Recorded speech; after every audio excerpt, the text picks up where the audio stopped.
নমস্কার বন্ধুরা, জিএচি কিচেন চ্যানেলে সবাইকে স্বাগত। প্রতিদিনের মতো আজকেও নতুন একটা রেসিপি নিয়ে আপনাদের সামনে চলে আসলাম। তো আজকে আমি রান্না করব রুই মাছের দো পেঁয়াজা। তো বন্ধুরা, কিভাবে রান্না করেছি আমি সেটাই তোমাদের সাথে শেয়ার করব, দেখতে থাকো।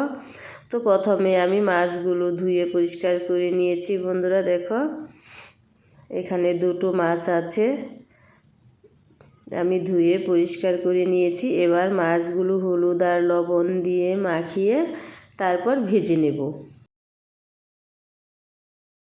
আর এখানে কেটে নিয়েছি আমি পেঁয়াজ, আর এখানে কেটে নিয়েছি আমি ধনেপাতা। এখান থেকে কিছুটা পেঁয়াজ আমি পেস্ট করব আর কিছুটা ধনেপাতা পেস্ট করে নেব। তো এবার মাছগুলো আমি হলুদ আর লবণ দিয়ে মাখিয়ে নেব। তার জন্য মাছের মধ্যে আমি দিয়ে দিলাম লবণ, তারপর দিয়ে দিলাম হলুদ। এবার মাছগুলো আমি সুন্দর করে মাখিয়ে নেব। তো মাছগুলো মেখে ফিরে আসলাম বন্ধুরা। এদিকে গ্যাসের ওভেনে আমি একটা কড়াই বসিয়ে দিয়েছি। কড়াইটা গরম হয়ে গেছে, আমি তেল দিয়ে দিলাম, সাদা তেল। তো তেল দেওয়ার পর একটু খুন্তি দিয়ে নেড়ে চেড়ে তেলটা কড়ার গায়ে লাগিয়ে দেব, যাতে মাছটা লেগে না ধরে। তো তেলটা কিন্তু গরম হয়ে গেছে। তারপর আমি মাছগুলো দিয়ে দিলাম। মাছগুলো দিয়ে আমি উল্টিয়ে পাল্টিয়ে ভেজে নেব। তো সবগুলো মাছ কিন্তু আমি একবারে দিইনি, দুবারে ভেজে নেব। তো মাছগুলো এক পাশ ভাজা হয়ে গেছে, এবার আমি উল্টিয়ে দেব সবগুলো মাছ এক এক করে। একটু সাবধানে উল্টিয়ে দেব যেন মাছটা না ভাঙে। তো সবগুলো মাছ আমি উল্টিয়ে দিয়েছি। তো মাছগুলো কিন্তু ভাজা হয়ে গেছে, এবার তুলে নিয়েছি। বেঁচে থাকা তেলের মধ্যে আমি আরও যে মাছগুলো ছিল সেগুলো দিয়ে দিলাম। এগুলো আমি ওই একইভাবে উল্টিয়ে পাল্টিয়ে ভেজে নেব। তো মাছগুলো খুব কড়া করে ভাজার দরকার নেই, একটু মিডিয়াম করে ভেজে নিলেই হবে। মানে খুব কমও না আবার খুব বেশিও না, একটু মিডিয়াম করে মাছগুলো ভেজে নেব। তো এই মাছগুলো কিন্তু আমার ভাজা হয়ে গেছে এক পাশ, আমি উল্টিয়ে দিচ্ছি।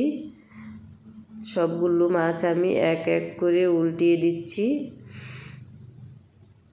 এগুলো একইভাবে ভেজে নামিয়ে নেব।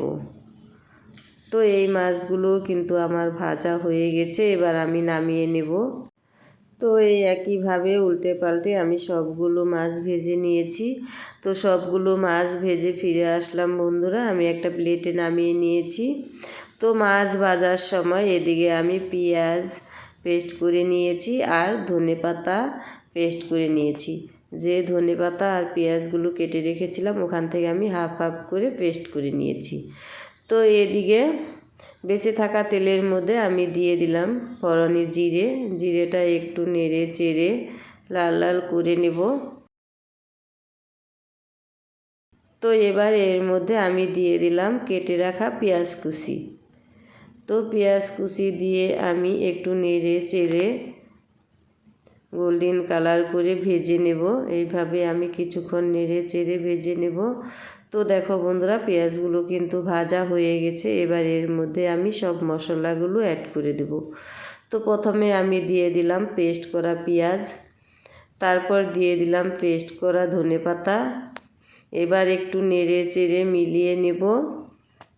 তারপর এর মধ্যে আমি দিয়ে দেব স্বাদ মতো লবণ, তারপর দিয়ে দেব হলুদের গুঁড়ো, তারপর দিয়ে দিব লঙ্কা বাটা, 2 চামচ লঙ্কা বাটা দিয়ে দিব। ঝালটা যে যার পরিমাণ মতো দিয়ে নেবে। তারপর দিয়ে দিলাম 2 চামচ জিরে বাটা। এবার সব কিছু দিয়ে আমি মশলাটাকে খুব ভালো করে কষিয়ে নেব। এইভাবে কিছুক্ষণ নেড়ে চেড়ে আমি মশলাটাকে খুব সুন্দর করে কষিয়ে তারপর আমি পরিমাণ মতো জল দিয়ে দেব। তো দেখো বন্ধুরা, মশলাটা কিন্তু কষানো হয়ে গেছে, খুব সুন্দরভাবে মশলা কষানো হয়ে গেছে। মশলার যে একটা কাঁচা গন্ধ ছিল সে গন্ধটা কিন্তু বেরিয়ে গেছে। এবার আমি এর মধ্যে জল দিয়ে দেব। তো পরিমাণ মতো জল দিয়ে দিলাম, খুব একটা জল দেব না, এটা একটু শুকনো শুকনোই হবে। তো জল দিয়ে একটু মশলাটাকে ভালো করে মিশিয়ে দেব। তো ঝোলটা ফুটতে থাক আর এদিকে আমি গোলমরিচগুলো একটু থেতো করে নেব।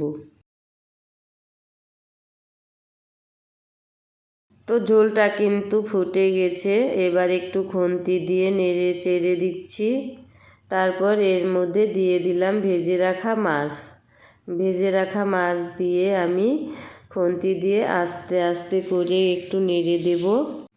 তো এটা রান্না করতে বেশি সময় লাগে না, খুবই অল্প সময়ের মধ্যে মাছের দো পেঁয়াজা কিন্তু রান্না হয়ে যায়। বন্ধুরা একবার ট্রাই করে দেখবে।